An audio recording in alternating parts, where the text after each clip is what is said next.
What is up, YouTube? I'm DaVinci, leader of the Renaissance crew, and you're watching DaVinci Reacts. And today I have a special guest with us, and that special guest is a returning guest, and that is Aphrodite. Aphrodite, say what's up. Hello again, all of you beautiful sons of... Okay, language, damn. I don't want the video to get demonetized that early.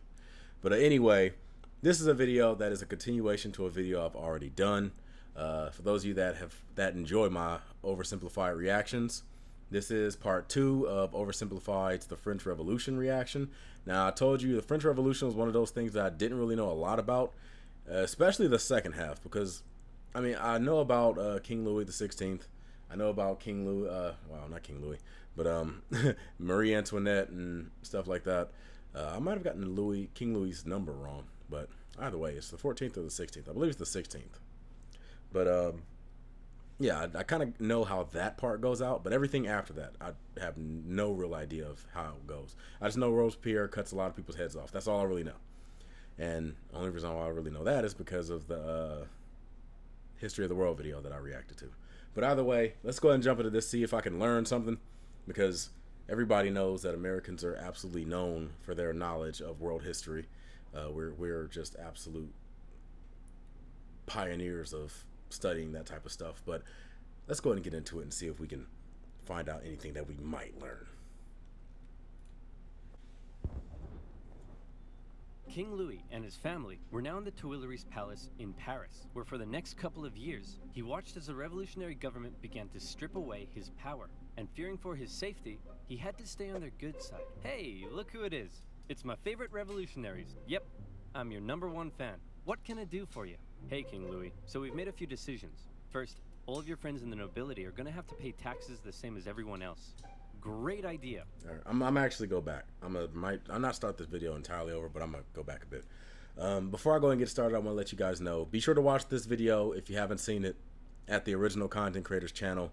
I will have a link for the video in the description box down below, and I'll have a link for Oversimplified's channel at the end of this video, as well as the link to their NordVPN promo, so that if you want to go ahead and take advantage of that, I will leave their link. That way they can still get the promotion for the service, and you can get a discount. But either way, see, just a quick comment. This is why England still has a monarchy to this day. I know there's a lot of other places with monarchies too, but they kind of fall in the same category. They understand that monarchies in the modern age, or at least the way that they were run back in the day, like where the king or the queen had absolute power and everybody else pretty much answered to them, those days are over. People don't handle that stuff well, because as soon as the economy starts to tank, you're taking 100% of the blame, and usually that will lead to some type of revolution. Nowadays, the closest thing we have to like old school kings and queens are people that have like dictatorships and stuff, and you see how that stuff usually works out. Nowadays, monarchies are more figureheads, or they represent they're like a representation of the country. They're not the country itself. There's usually like a governing body behind them that also governs the country for the most part, and the king and queen might, give feedback for what they want to get done, but it still has to go through a process before it actually gets changed. It's no longer like snap my fingers and stuff just gets done. But yeah, it's like you have to adapt and change with modern age. And these kingdoms back in the day that were still trying to hang on to their power, if you try to resist, change was going to come. Change was going to become Sam Cooke on your ass, and it was going to change whether you wanted it to or not. So it's interesting seeing like countries like England and other places in Europe that still have monarchies, because it's like you see how the history is adapted. But anyway, let's go ahead and get back into it. He had to stay on their good side. Hey, look who it is. It's my favorite revolutionaries. Yep, I'm your #1 fan. What can I do for you? Hey, King Louis, so we've made a few decisions. First, all of your friends in the nobility are gonna have to pay taxes the same as everyone else. Great idea. I love it. And as a side note, the tax money can no longer pay for all your lavish parties. Great. I hate those parties. They're so awkward. And also, we're taking away your Porsche. Oh, come on!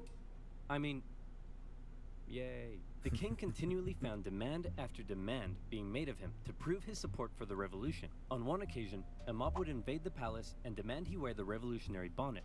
This is the face of a man who is definitely pretending he wants to wear that bonnet. Now around here, I want to mention that one thing King Louis had a problem with was people constantly raiding his palace. But one thing he didn't have a problem with was raiding noobs on this video's sponsor, Raid Shadow Legends. Raid Shadow Legends. I'll leave the sponsorship in here. And while this is going on, I will awesome leave links to my social media platforms. If you want to follow me there, these are where you follow me. I'm mostly active on Twitter, and I am active on Twitch. I stream once a week on Wednesdays, which is 6:30 p.m. Eastern Time. I stream on YouTube twice a week usually. I'll probably be streaming tomorrow, or today, I guess, if this comes out a day later. So today. But that's pretty much it. So follow me on those platforms, and you know. Now where was I? Have fun. Oh yeah. Seeing the situation rapidly turning against him, the king decided it might be a good idea to leave France and mount a campaign to retake his country from abroad. Luckily for him, he was married to an Austrian. So on the night of June 20th, 1791, the king and his family disguised themselves as servants and attempted to flee to the Austrian Netherlands. Didn't work. The carriage made a stop in the town of Varennes, and the postmaster there was like, "Hey guys, what's up? Where are you off to? We are but a collection of inconspicuous servants heading for the border for no particular reason at all." Say, you, the fat one, you look kind of familiar. Aren't you the king? Nope. Let me see your passport. It says here you're King... The king's passport. Louis the 16th. Nope, not me. Take him away, boys. The king was promptly returned to Paris, but now the jig was up. His lack of support for the revolution was clear to all, and many considered him a straight-up traitor who tried to abandon his people. As a result, the new constitution of 1791 completely reduced his powers to that of a simple figurehead, a constitutional monarch. However, pretty much is how most of them work now. The Jacobin Club were outraged that the king wasn't to be removed entirely. So a month later, these radicals staged a protest on the Champ de Mars, calling for the king's removal. The government of Paris feared an insurrection was mounting, and they sent the military to disperse the crowd. The confrontation escalated and resulted in the Revolutionary National Guard firing on a crowd of revolutionaries. Ooh. It was a massacre. The incident exposed... Is this a civil war inside of a civil war? This is revolutionary inception, ain't it? The damn universe is going to implode on itself. You can't do stuff like this. Was a massacre. The incident exposed a deep division within the Brotherhood of the Revolution. On one side, the moderates who wanted to keep the king as a figurehead. On the other, radicals who wanted to see the king deposed and heads roll. In the wake of the massacre, these radicals received a wave of support. And speaking of rolling heads, one form of equality the revolution introduced was equality in execution. This meant no more torturous drawing and quartering, no more inhumane hanging. They wanted all criminals, regardless of economic status, to receive the same penalty, a quick and painless one. Luckily, a man by the name of Dr. Joseph Guillotine had an idea. A heavy blade that falls like thunder. The head flies off, blood spurts, and the man is no more. The guillotine, otherwise known as the National Razor. The guillotine made its debut in 1791 as the new form of execution. The writings of Marat and others continued to call for the execution of anyone suspected of working against the revolution.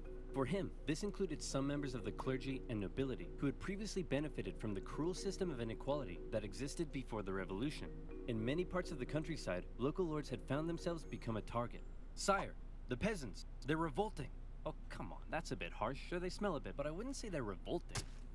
Wow. Oh, yes, I see what you mean. Increasingly, these French aristocrats began fleeing France to find solitude in other parts of Europe. And once again, fear began to take hold. The privileged classes of these foreign nations didn't like what they were seeing because they feared revolutionary ideas may spread to their own lands. The National Assembly, actually now the Legislative Assembly, feared that these nations may decide to attack. Then why don't we attack them first? No, you idiots, we are definitely not ready for war yet.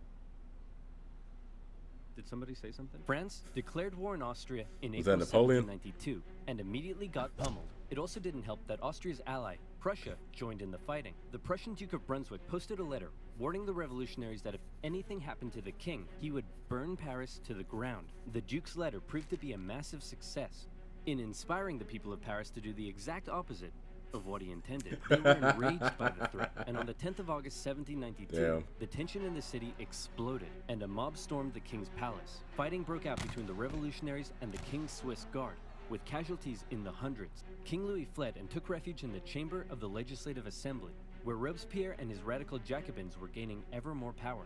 Given the developing situation, the chamber decided to hold a vote, and in what some considered to be a second revolution, it was decided to suspend the monarchy entirely. King Louis XVI was now just plain old Louis, and he was sent to a prison cell where an eye could be kept on him. A month later, the newly established National Convention officially declared the French Republic, and society underwent a massive change. Enlightened ideas of democracy and equality. Okay, so he kind of brushed over the French Republic's founding date. Now, people that have a little bit more knowledge of history would have to tell me. I would imagine that would be the equivalent of Independence Day. Now, I don't know for sure because I do know that like the government of France kind of revolted against the people that were in charge after that as well. So I don't know if there was like another somewhat independence date after that, or if this was the day that pretty much modern France was made. So somebody in the comment section have to let me know about that. Officially declared the French Republic, and society underwent a massive change. Enlightened ideas of democracy and equality were being implemented, but very quickly, these ideas seemed to become secondary to fear, paranoia, and a thirst for blood. The new republic began working to violently remove any semblance of the old royalist regime. The church became a prime target. Priests who refused to take an oath to the revolution were deported or arrested. A new state-sponsored atheistic religion named the Cult of Reason was created as a replacement for the Catholic Church. Notre Dame, along with many other churches, had their religious treasures destroyed and were converted to temples of reason. Even the Christian calendar didn't survive as a brand. Okay, so that's one thing I don't agree with. Usually whenever regimes take over other regimes, they have this knack of destroying like historical artifacts, whether it's art or books or just about anything, statues, things like that. I don't understand why people want to do that. I mean, that's a part of history. I understand some people want to separate art from the artist and all that other stuff, but art in and of itself, or I guess not do that, but art in and of itself should be something that's immune. It should be something that it doesn't even have to be celebrated, but at least acknowledged. Now, like I said, when it comes to like atheistic religions, we tend to do that a lot. And I'm not saying it's because of atheism or something. It's not like some type of weird doctrine in atheism, in which case there are no doctrines. So for those of you that think that atheist is a specific list of things, you're wrong. But it's not like a doctrine or anything like that. But for some reason, whenever atheistic regimes take over other regimes, they have a knack for destroying everything from that last regime. Even if it was like in any way religiously tied, they'll destroy books, they'll destroy statues and things like that. I don't understand why though. It's so weird. I'm a huge fan of art. I love art. Speaking of which, I have a drawing that I'll be doing on YouTube probably today sometime. It might already be up for all I know, but I'll be live streaming it. I'm doing some emoticons. I'm sure you guys enjoy it. Come through. But anyway, let's check this out. And were converted to temples of reason. Even the Christian calendar didn't survive, as a brand new revolutionary calendar was soon introduced. Hey, honey, I'm home. That's Yeah, too much whatever, change. Jerk. Whoa, what's wrong with you? You forgot. Forgot what? Everything. This entire year. My birthday was on the 3rd of Germinal, our anniversary was the 12th of Thermidor, and you promised that in Frimaire, we'd go on a romantic weekend trip to Venice. No, I said we'd do that in December. December hasn't been a thing for years. The government of Paris, now under the control of the radical sans-culottes, began rounding up suspected enemies of the revolution and sending them to prison in the thousands. Naturally, a large number of those arrested were members of the clergy and aristocracy.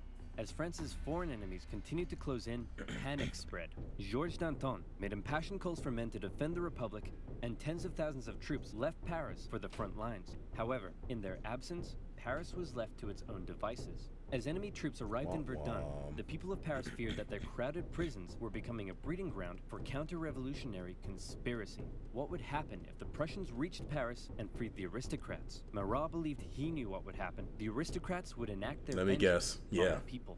Fearing those they had already imprisoned, I had a feeling he would say that. descended on Paris's prisons. They broke in, and during the brutal September massacres, aristocrats, priests, and others were tried and executed on the spot.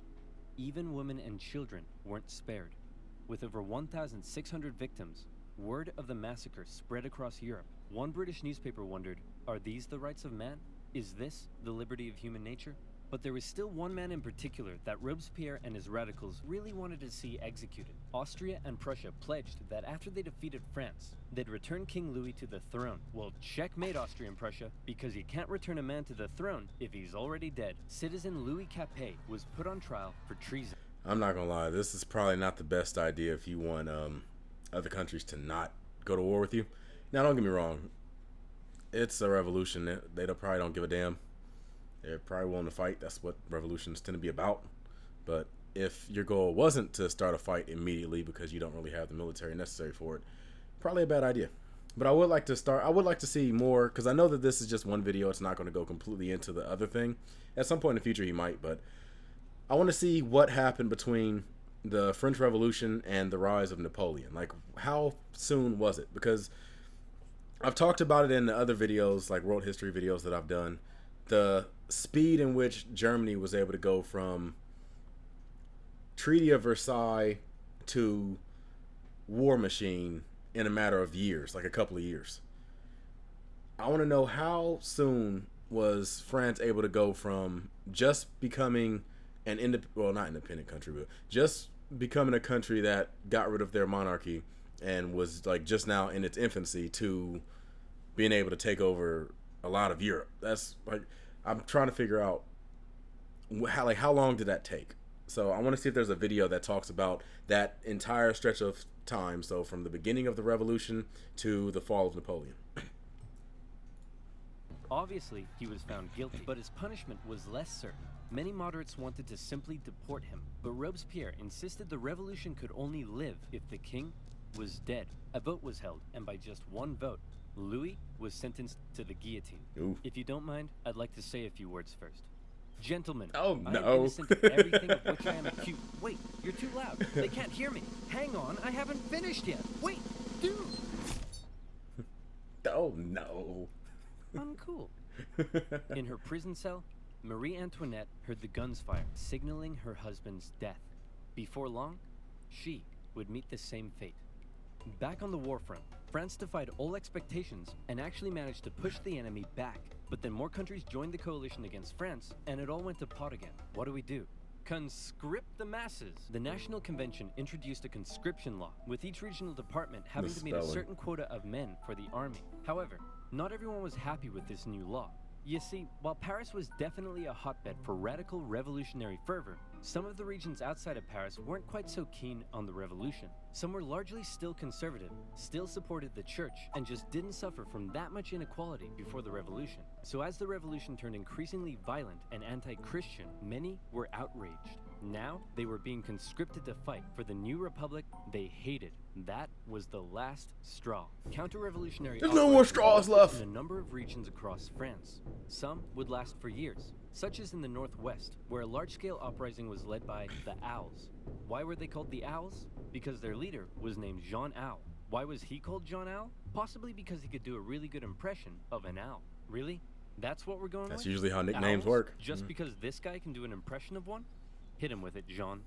Hoot, hoot. Yeah, okay, that's pretty good. The Chouannerie uprising lasted all the way until 1800. In the summer of 17... Why does Jean Owl sound like, or look like Johnny Depp? Crumpets.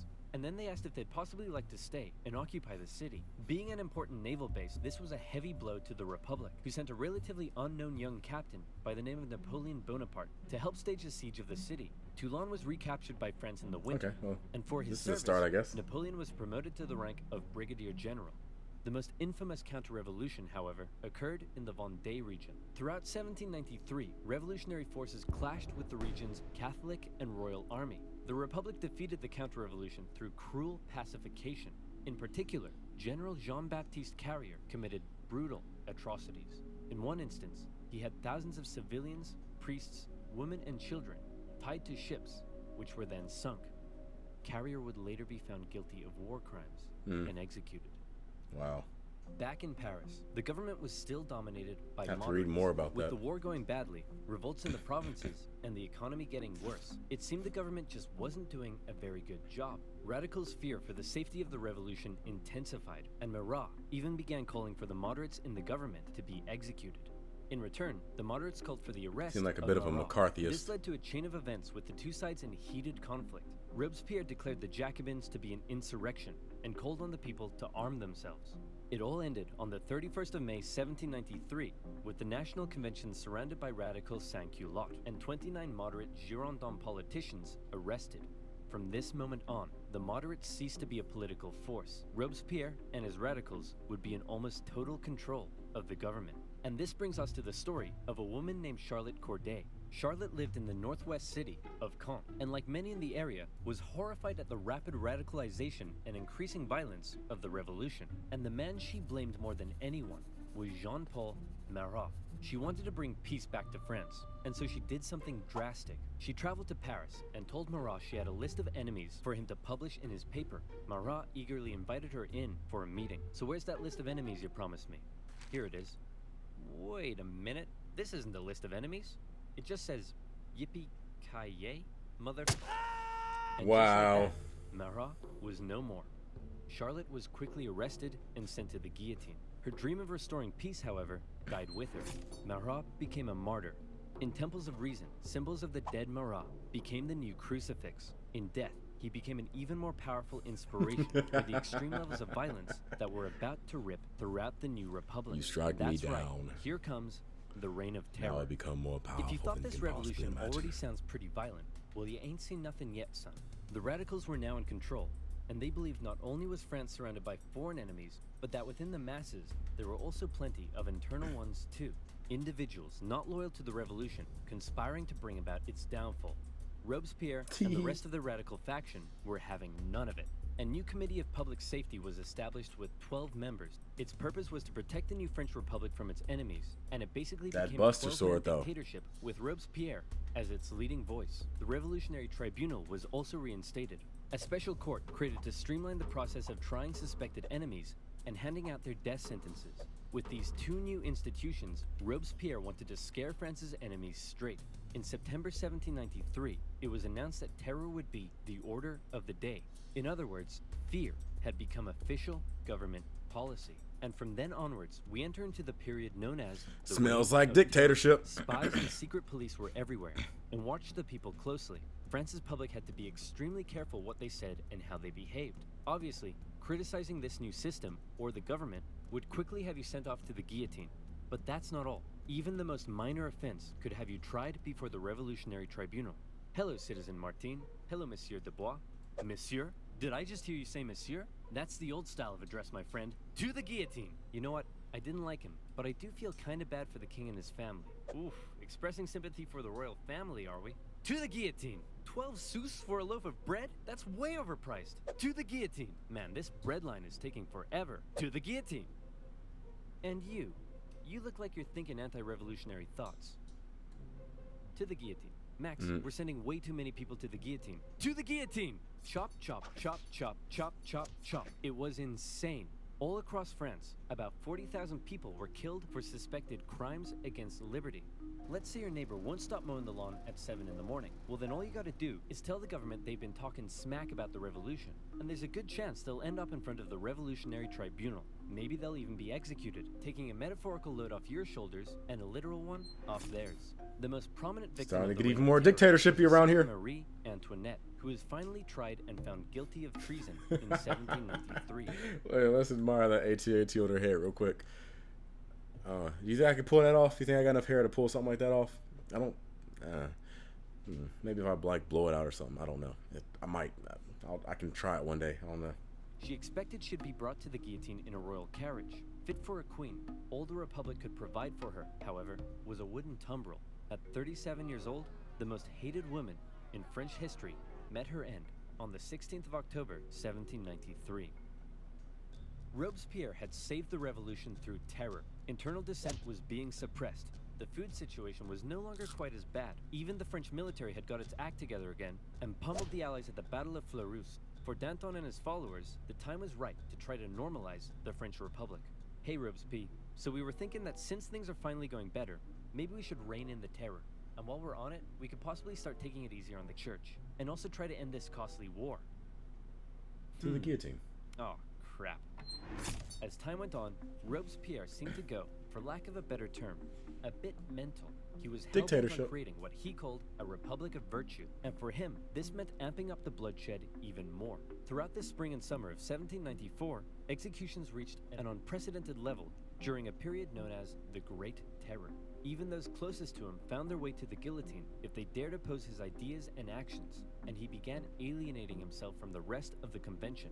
He created a new deistic religion called the Cult of the Supreme Being, along with the new annual Festival of the Supreme Being. Man, I think Robespierre is really starting to lose it. He thinks he's a god or something. Nonsense. Wow. Sure, he's gone a little extreme, but he doesn't think he's a god. My children, bathe your immortal souls in the virtue of my republic. Okay, yeah, he's completely lost it. Robespierre's ultimate mistake, however, came on July 26th, when he made a speech to the National Convention, in which he said this: I have in my hand a brand new list of enemies to be sent to the guillotine, and many of you are on this list, but I'm not going to tell you who yet. What do you think of that? I think we should send Robespierre to the guillotine first. All in favor? Makes sense. No. 2 days later, Robespierre became the final victim of the monstrous terror and paranoia he had created. Many historical accounts of the revolution end here with the death of Robespierre and his terror. But the revolution officially continued for another 5 years, until 1799. So what happened between now and then? Well, after the fall of Robespierre, a more moderate political group called the Thermidorians took control of the convention. They wanted to restore stability to the government. Now, Robespierre's allies and other radicals who had fueled the terror themselves became the target of political suppression. Bourgeois street fighters took on the radical sans-culottes in the streets during a period named the White Terror. In 1795, the Thermidorians drafted a new constitution and created a government called the Directory, with the purpose of preventing power from being able to fall into the hands of a single individual again. As this new government was being established, royalists who wanted to bring the monarchy... See, I'm gonna go back a little bit, but yeah, like I said, this is the third attempt at a constitution. Now, I don't know if this is officially a third attempt at a constitution or if this is just something he did for the video, but would the creation of this constitution be considered the official Independence Day for France, or would it have been the forming of the French Republic? I don't really know a lot about it, and like I said, I know a lot of people be like, well, why don't you just look it up on Google? I don't want to take the time during the video to go and search that up while I'm in the middle of the video, and while I'm recording, I don't really have the time to stop it and like search it. So by the time this video is done and edited and uploaded, I'll have probably completely forgot about doing a Google search. So if you leave something in the comment section, then I can look back and be like, oh, okay, now I know, and I'll go and search it up from there. preventing power from being able to fall into the hands of a single individual again. As this new government was being established, royalists who wanted to bring the monarchy back to France saw this moment as an opportunity to strike. They staged an insurrection in Paris and battled with the National Guard in the streets. Luckily, one Napoleon Bonaparte happened to be in Paris at the time, and he took control of the situation, firing on the crowd and putting down the insurrection. From this moment on, the people of Paris would never again be able to stage a popular uprising and lost their control over the revolution. For his actions, Napoleon became a general and was sent to take control of the French armies in Italy. The new Directory remained a fairly ineffective government for the remainder of the revolution. It was plagued with corruption and struggled to keep the economy afloat, and as a result, wasn't very popular. For the people of France, with the strict social customs of both royalist France and the terror gone, they didn't really know what to do with themselves. Men no longer removed their hats when talking to women. Different classes began intermingling, and a publication began circulating that looked a lot like a modern dating app. It was social anarchy. Outside of France, the war continued. In 1795, France took the Netherlands, where they set up a puppet state. Then they negotiated both Prussia and Spain out of the war. The British attempted to land French royalists in the west to reinforce rebellion, but that plan failed. In 1796, the French planned a three-pronged attack with the aim of marching on Vienna and knocking Austria out of the war. The two northern armies were defeated and forced to retreat. However, Napoleon in the south, with groundbreaking military strategy, won battle after battle after battle. He pushed the Austrians out of Italy and began closing in on Vienna. The Austrians freaked out, and Napoleon oversaw the signing of a peace treaty. He had almost single-handedly knocked Austria out of the war, and by the way, he was only 28. So maybe it's about time you moved out of your mom's basement. Napoleon became a famed hero among the French people, but his aspirations were still higher. He briefly went off to Egypt and discovered a bunch of gnarly Egyptian stuff, but then the British destroyed his fleet and trapped his forces. Say, Napoleon, sir, you're not gonna leave us here stuck in Egypt and return to France, are you? Nonsense, my boy. I would never dream of abandoning my loyal soldiers. Wow, what's that over there? On his return to Paris, Napoleon found himself to be extremely popular, and the government extremely unpopular, and he started getting some power-hungry ideas. Conveniently, a politician named Emmanuel Joseph Sieyès approached Napoleon and said, "Hey man, since you're so popular, do you want to help me stage a coup?" "Great idea. Let's stage a coup, and then I'll coup you."